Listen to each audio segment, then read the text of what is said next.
Oi, gente! Então, aqui é a Pinter. E se vocês estiverem seguindo de acordo com o nosso cronograma de trigonometria, né? Que espero que vocês estejam se dedicando ao estudo, certo? A gente vai continuar agora a matéria do círculo trigonométrico com a matéria de radiano, certo? E já a gente volta para nossa representação física do círculo, beleza? Mas primeiro a gente tem que entrar no mérito do que é um radiano.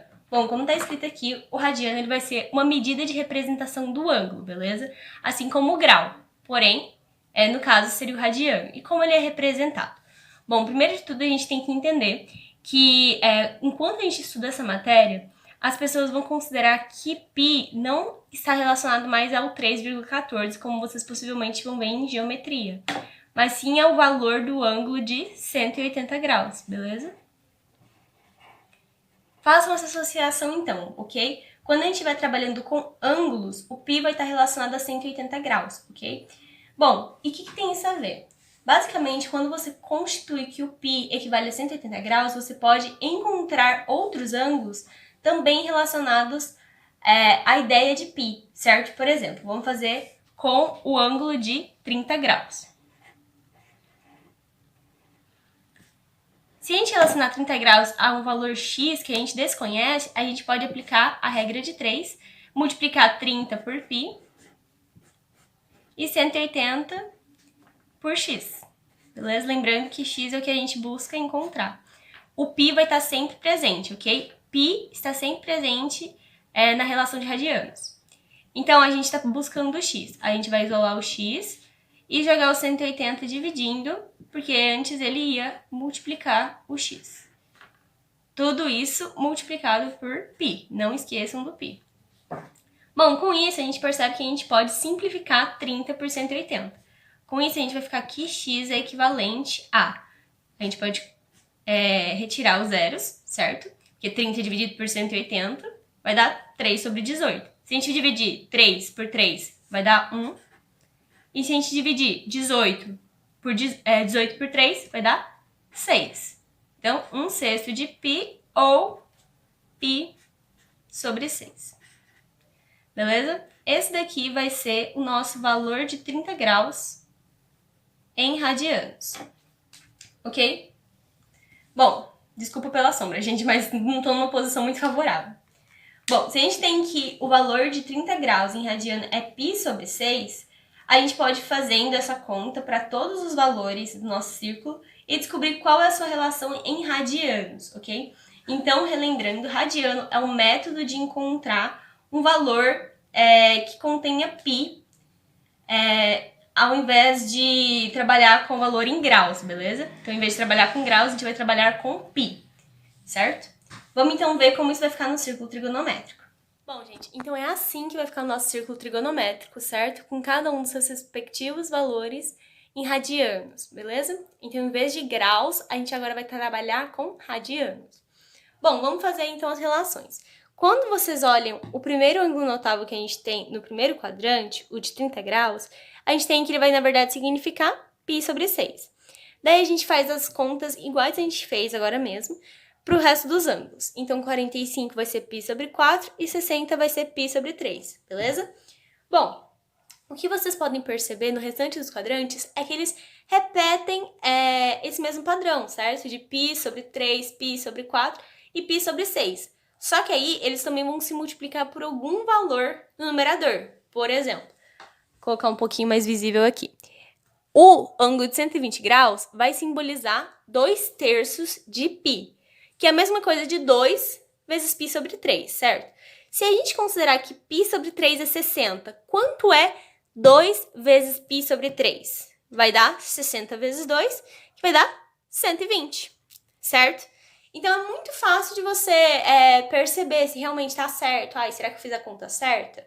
É só você lembrar que π sobre 3 é sempre 60, π sobre 4 é 45, π sobre 6 é 30, beleza? Bom, um jeito que eu faço para lembrar, gente, não sei se vai dar certo para todo mundo, mas bom, é que 60 e 30, lembre que eles são complementares e opostos, ok? Que o cosseno de um é o seno de outro e assim por diante. E daí você vai lembrar que o radiano de 60 vai ter como denominador o 3, certo? Então, 60 com 3. E o de 30 vai estar com 6, certo? Então, todos aqueles ângulos que são relacionados ao de 30 graus vão ter por denominador o 6, certo? O 210, por exemplo, denominador 6. O 330, denominador 6. Então, sempre que tiver um radiano com denominador 6, ele é relacionado ao de 30 graus. Lembra da redução ao primeiro quadrante que a gente fez na aula passada? Então, e aí, o de 45, lembra que é sempre 4. Quando tiver um 4 por baixo, já lembra o 4 do 45. Lembra que o seno e cosseno dele são os mesmos? O 45 é oposto a si mesmo, certo? Eles se complementam. Então, você vai trabalhar sempre com denominadores 4 para ângulos que são equivalentes ao de 45. Por exemplo, 135 graus, 225 graus e 315 graus. Todos têm denominador 4, ok? E daí, quando você quiser, por exemplo, descobrir o ângulo de 150 graus em radianos, você joga naquela regra de 3 que eu fiz anteriormente, beleza? E daí, dá pra você fazer, tipo, uma regra de 3, desculpa. Dá pra você fazer uma prova real, assim, pra confirmar se você acertou o valor. É só você pegar, tipo, π sobre 3, você sabe que agora é 60, e daí você substitui 60 vezes 4, 240. Então tá certo, beleza? Então, gente, dando prosseguimento à matéria, a gente vai falar agora sobre os arcos côncavos. Mas antes de tudo, tem essa imagem na mente de vocês. Quando a gente tá no nosso círculo, depois eu vou passar pro círculo para vocês verem mais nitidamente. A gente conhece até agora, olhando assim de imediato pro círculo, os ângulos que vão de 0 a 360 graus, certo? Mas o que acontece se eu continuar a percorrer o círculo? Bom, os ângulos eles vão aumentando, certo? E aí a gente entra na ideia de arcos côncavos. Vou dar um exemplo de arco côncavo. 30 graus é um ângulo inicial onde você tá, e se você aumentar 360 ele, 360 mais 30, 390 graus. Então, o ângulo de 30 graus e o ângulo de 390 graus, eles são arcos côncavos, certo? Por quê? Porque eles vão ter a mesma origem, certo? O mesmo ponto de origem e a mesma extremidade, que é onde eles vão estar demarcando, certo? Depois vocês vão ver isso de uma forma bem melhor no círculo em si, mas primeiro vamos ver a parte teórica. Ou seja, resumindo, eles vão estar na mesma posição no círculo, certo? É como se fosse o mesmo ângulo, só que como você deu uma volta a mais, não é o mesmo valor, tá bom? É só a mesma posição. Bom, então vamos ver agora o que é determinação positiva. Esse é um termo bem importante para essa parte da matéria. Por quê? A determinação positiva seria a mesma coisa que o seu ângulo inicial, certo? Bom, por que ele é importante? Porque é ele que vai te dar a ideia de como funcionam os arcos côncavos. Como eu disse, o nosso ângulo de 30 graus é ele que vai definir o ângulo de 390, certo? Porque a gente vai somar 360 ao ângulo inicial, que é, na verdade, nossa primeira determinação positiva, certo? Como tá implícito aqui, primeira, certo? Então, ela é tipo assim, o início de tudo, o marco inicial, certo? A partir dali é que vão ter os outros ângulos. Bom, e como que a gente descobre qual é a determinação principal? Por exemplo, a pessoa te pergunta, o ângulo de 410, vamos deixar aqui um pouquinho para ir trabalhando por partes. O ângulo de 410, certo? Ele é arco côncavo de qual valor? Tipo assim, se eu batesse o olho lá no círculo trigonométrico de primeira, você marcou 410. Em que posição ele estaria, certo? Ele estaria coincidente a qual ângulo? Então, a gente vai fazer o quê? A gente vai dividir 410 por 360. Por quê? Porque quando você fizer essa divisão, você vai descobrir quantas voltas a pessoa deu. Ela deu quantas? Uma volta. Ou seja, ela fez 360 mais 50 graus. E daí, 50 graus é a nossa determinação principal, certo? Então, a gente vai ter que fazer o quê para se descobrir a determinação principal? Fazer uma divisão por 360 graus, ok? E assim a gente descobre qual é a nossa determinação, certo? No caso, o 50. A gente vai andar 360 mais 50, daí chega em 410, beleza? Então, para resumir melhor, o resto, ele é a nossa determinação principal, tá bom? É o que a gente vai estar determinando ali. E o quociente é o número de voltas. Quantas voltas eu dei? 2, 3, 4? Só lembrando, gente, o número de voltas, ele não pode ser quebrado, ok? Não pode vir com vírgula. Porque, por exemplo, se eu te falar assim, eu dei 2 voltas e meia. Então, aqueles lá não vão ser mais arcos côngruos. Por quê? Se você deu 2 voltas e meia, você não tá na mesma posição, certo? Lembra que quais são as condições para serem arcos côngruos? Eles têm que estar na mesma posição. Então, se você tiver 2,5, 2,3, gente, não tá na mesma posição com certeza, tá bom? Então tem que ser voltas completas. O número de voltas deve ser um número inteiro, tá bom? Não deve ser quebrado. Bom, aqui a gente resumiu qual vai ser a resposta da questão. Tipo, a determinação principal de 410 graus é de 50 graus no primeiro quadrante. Isso aqui, galera, vocês têm que saber de cabeça. Tipo, se deu 100 graus, você já sabe que é no segundo quadrante. Porque depois de 90 graus do primeiro quadrante, você vai chegar no segundo quadrante, tá bom? Aí é só lembrar do círculo trigonométrico, como ele funciona. Mas se você descobriu a determinação, você sabe qual é o quadrante e você sabe o número de volta, certo? Ele deu uma volta para que ele chegasse ao ângulo de 410 graus. Bom, então a gente chega em uma fórmula mais bem estruturada, certo? Que não é só a divisão. O que essa fórmula quer dizer? Vamos prestar atenção na primeira parte da fórmula. Bom, o alfa n vai ser o ângulo que você vai descobrir depois, que no nosso caso seria o 410, certo? Então, isso aqui vai ser um ângulo maior que 360 que você vai descobrir, certo? O arco côngruo que você está buscando, certo? Ou no caso que você já possui. Esse daqui, o alfa 0, seria chamado de ângulo inicial, ou no caso, como a gente descobriu, a primeira determinação positiva. O ângulo que você já conhece inicialmente no seu círculo trigonométrico, certo? Aquele que você bateu o olho e você já sabe qual é o valor.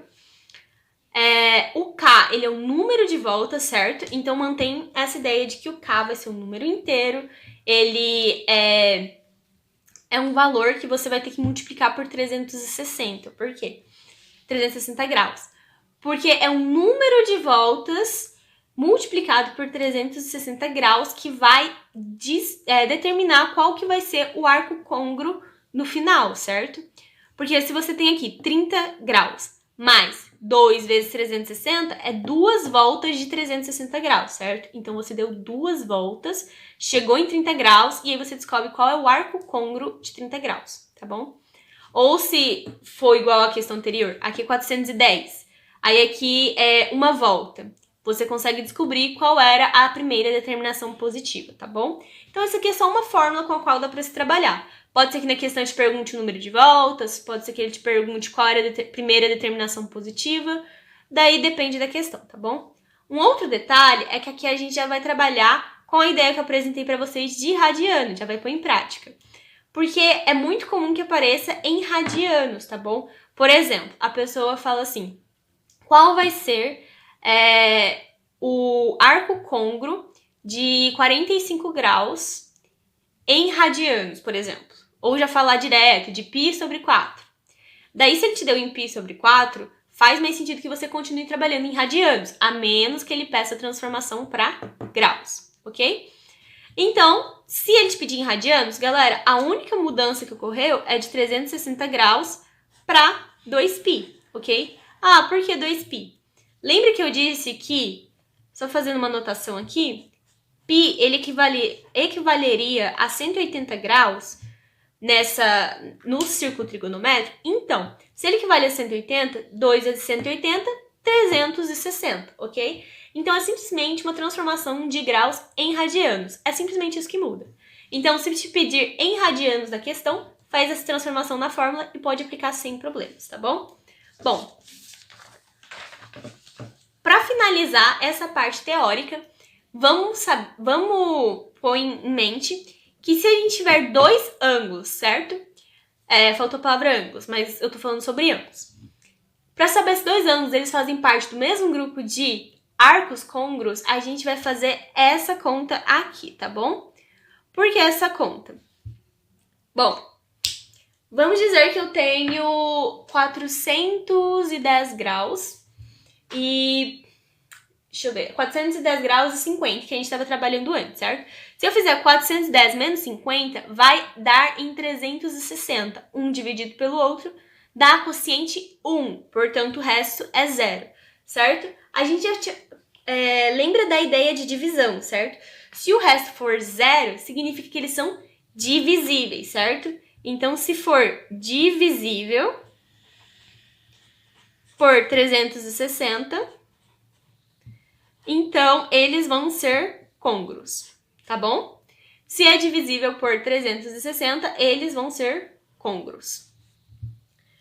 Bom, com outros ângulos também funciona. Por exemplo, se eu for fazer com 410 e 770, tá bom? Então, 410, vamos fazer aqui embaixo, certo? Fazer um outro exemplo aqui. 410. Tem que começar pelo outro valor, pera. Só para não dar um número negativo, foi mal. 410 menos 770 menos 410 dividido por 360. Se eu fizer um menos o outro, vai dar 360 dividido por 360 é igual a 1. Deu um número inteiro. Gente, se deu um número inteiro, significa, portanto, que o seu resto é igual a 0, certo? Porque ele conseguiu dar uma volta completa, não sobrou nada, certo? Então, se ele deu uma volta completa, significa que eles são côngruos, eles estão na mesma posição. Deu uma volta completa e parou exatamente no mesmo lugar. Uma pergunta, dá para fazer 770 por 50? Vamos ver. 770 menos 50 dividido por 360 vai dar 720 dividido por 360 vai dar 2 voltas, tá bom? Então, aqui a gente descobre também que é divisível. Então, a gente vai ter um grupo de arcos côngruos, que seria de 50, 410, 720 e assim por diante, tá bom? Bom, gente, então é isso por enquanto, tá bom? Vamos agora ver só de forma prática como isso atuaria e daí acabou a aula de hoje, tá bom?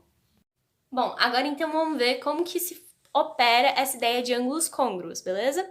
Bom, vamos perceber o seguinte, se eu deixar aqui no ângulo de 30 graus ou de π sobre 6, tanto faz. Se eu colocar aqui na primeira volta, vai simbolizar 30 graus, π sobre 6 e etc, beleza? Mesmo com 45, mesmo com 60. Daí eu fui e dei uma volta completa. Beleza, agora aqui em vez de 0 é 360 graus, certo?